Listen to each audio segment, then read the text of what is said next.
Paps, ayan, good morning po sa ating lahat mga Paps. At tayo po ay gagawa po ng ating DIY filter. Ito po yung ating mga kailangan po. Yan. Gagawa po tayo ng DIY po na filter po. Pero ano lang po ito, mga gamit po na nandito po nakikita sa bahay. Gagawa po tayo, mag-experiment po tayo kung saan po tayo makakatipid. Dahil po ito po ay mga libre lang po ito, kaya gagawin po natin ito DIY. Bago ang lahat mga Paps, samahan niyo po ako, gagawa po tayo ng DIY filter. Bago ang lahat mga Paps, yung ating malupit na intro, let's go.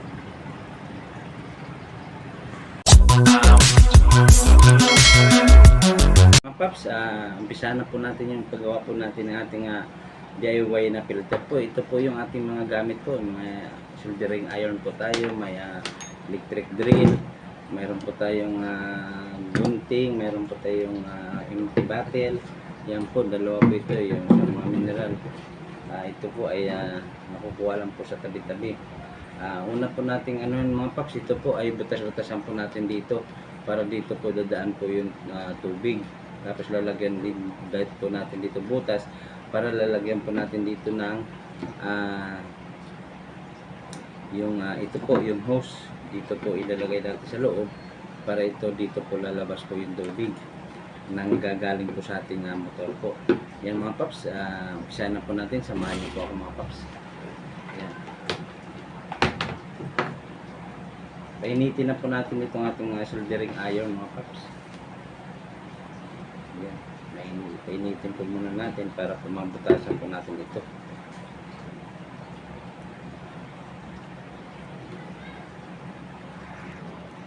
Yan mga Paps, mainit na yung ating soldering iron. Umpisa na po natin.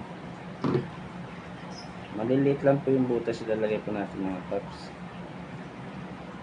Dahil maliit na butas po, lalabas naman po yung tubig.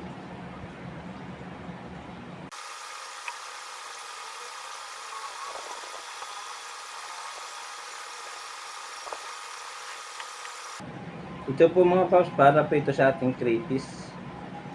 Dahil ililipat po natin yung iba nating crepies, dahil nagsiksika na po sila dun sa kanilang tab. Meron po tayo ditong bakanting po, aquarium. Dahil yung ating inahin po ay nilagay na po natin doon sa kanyang asawa.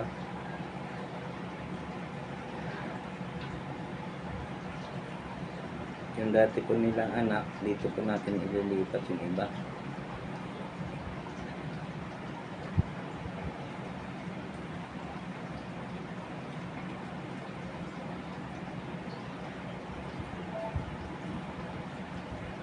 Yan mga Paps, okay na. Nautasan na natin. Yun. Nakakalabas na dito yung tubig. Ang importante lang mga Paps, dito makalabas po yung tubig.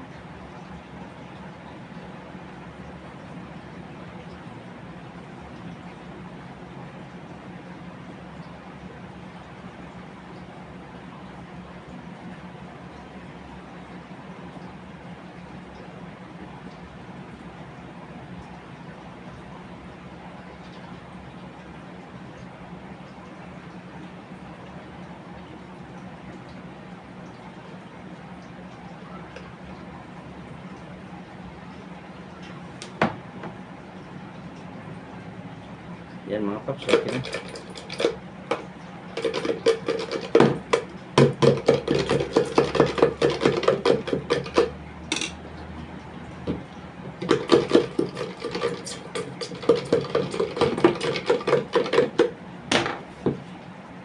Ito naman mga Paps, yung bubutasan natin, para mailagay po natin ito yung ating tubo.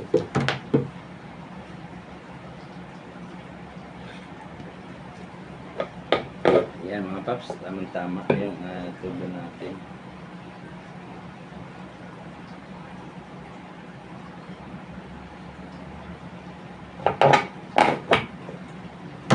Yan mga Paps, okay na. Ilagay na po. Dito po natin ipapasok po ito sa loob. Yan, yan. Tapos lalagyan po natin ito ng mga labarak po. Tapos dito po natin na bubutasan po yung kanyang out.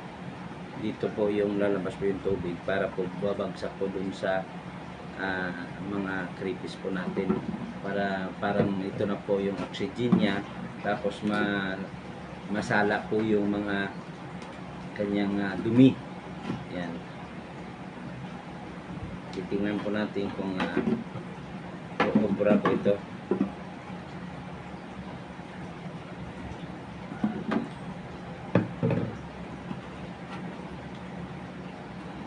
Maglalagay po tayo dito ng panibagong tubo po. Susukatin lang po natin yung laki ng tubo.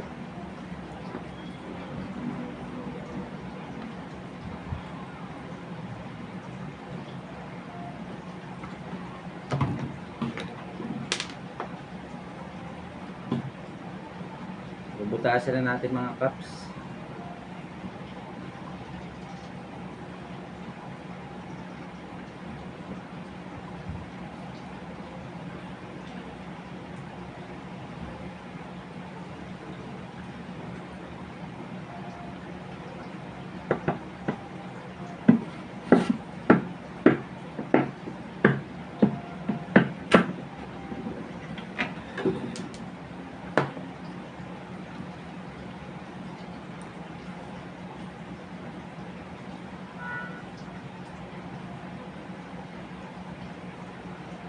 Ayan mga paps, okay na ano na po natin yan. Ganyan po yan. Nilagyan po natin ito ng elbow. Elbow po ilalagay natin dito. Kukuha lang po ako ng elbow. Yan mga paps, ito po yung elbow ilalagay natin dito.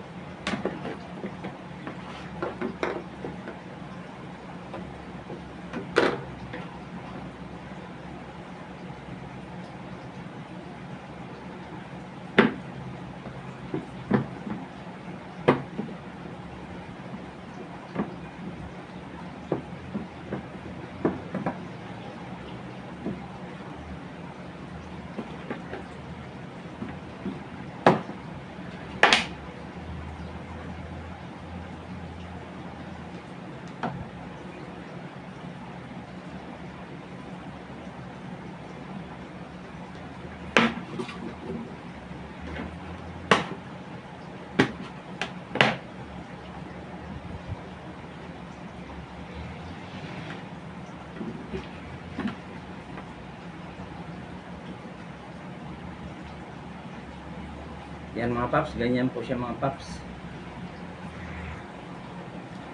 Yan mga paps, ito na mga paps yung ating project. Nagawa na po natin yung mga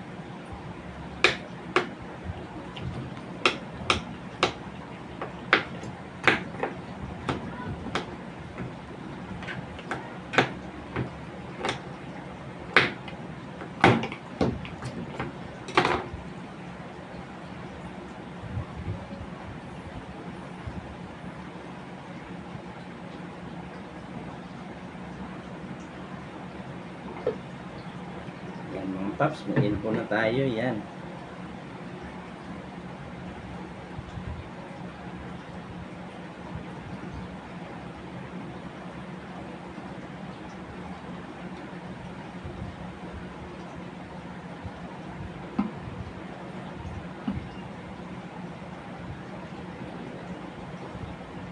Yan, ganyan yan siya mga paps.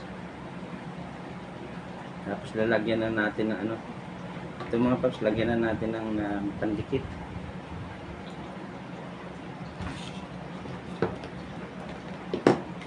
Marami ako dito mga paps, mga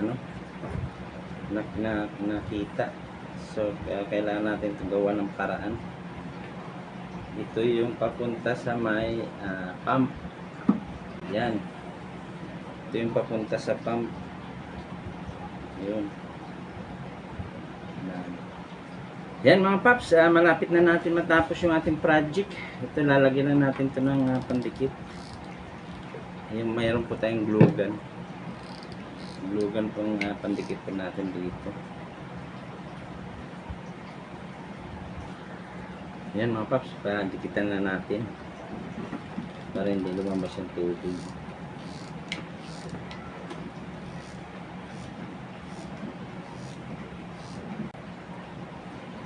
Ayan mga paps, okay na, nandikitan na po natin yung ating elbow. Lalagay na po natin ito dito po sa gitna. Ayan. Ayan. Tapos mga paps, ito lalagyan po natin dito ng mga tubo po para ito po yung babagsak po yung tubig sa baba. So mamaya po mga paps, kumpletuhin natin. Lalagyan po natin ng mga tag dito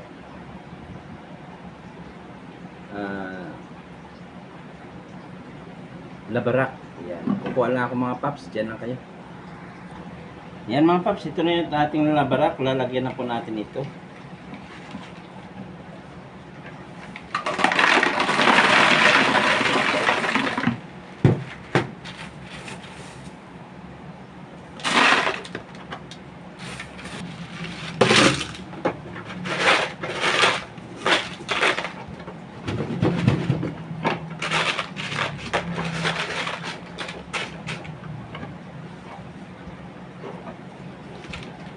Paps.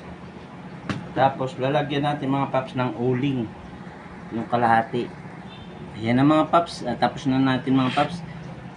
Lalagyan natin ng labarak, uling, tsaka labarak, tapos yung foam, yung filter foam niya. Ngayon mga paps, i-try natin mga paps kung okay ba siya. Samahan niyo ako mga paps.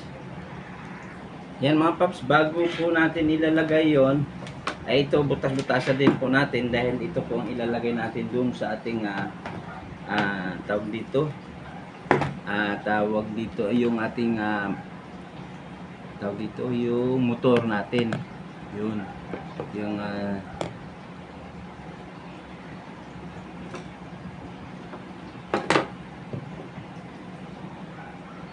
yung ating pump, para dito natin ilalagay sa loob yung pump.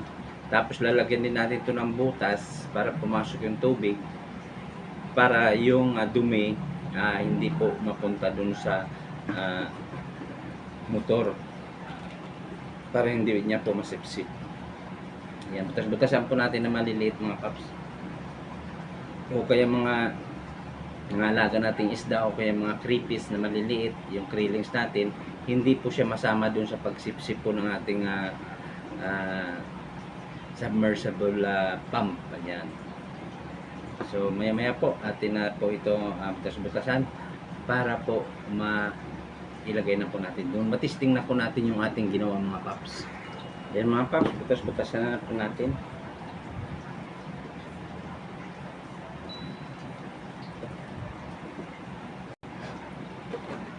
Yan mga paps, tuloy natin po ito yung ating project. Pag okay po ito mga paps, gagawa pa tayo ng isa para po dun sa ating malaking pan.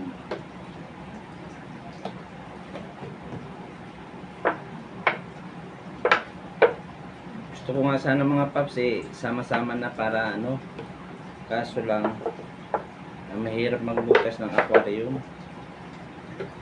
Wala tayo pambutas sa aquarium. Gusto ko sana butasan yung aquarium para extension na lang ang gagamitin natin. Isang pump na lang gagamitin.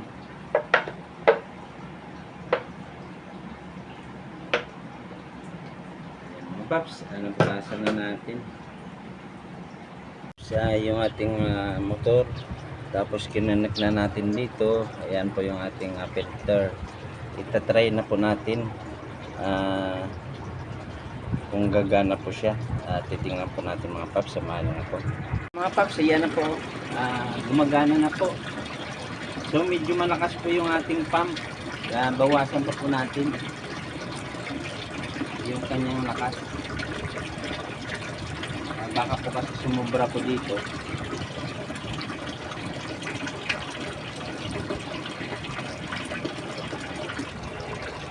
Ayan mga paps, okay na. Patakbuhin lang po muna natin bago po tayo maglipat ng mga krillings po natin. Ayan. Ayan mga paps. Ating hindi pa po natin nilagay yung mga creepies natin. Siguro sa lunes na. Ayan. Ayan. Yan na po yung ating ginawang filter. Ayan. Yung motor ay harang na rin para hindi masip-sip yung mga railings natin na maliliit. Ayan. Ayan mga paps, tapos na natin. Gumana na yung ating ginawa mga paps. Ang ganda niya na. Ito po yung ating ililipat mga paps. Kaya ang lalaki na mga paps eh. Pipiliin natin yung medyo malalaki na. Ililipat natin yan para hindi na sila ma-crowded doon. Kaya dami na po kasi nila. So ililipat natin dito. Siguro sunod na araw. Ay para running water lang po muna natin bago po natin sila ilipat. Balak po mga paps, dagdagan natin dito ng isa para dito.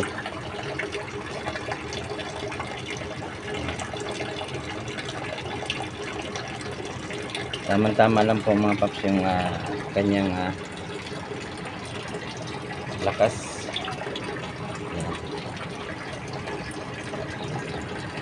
Ayan mga paps, maraming salamat sa inyo pagsama. Stay humble and God bless. Bye bye. Sa sunod na video naman po natin.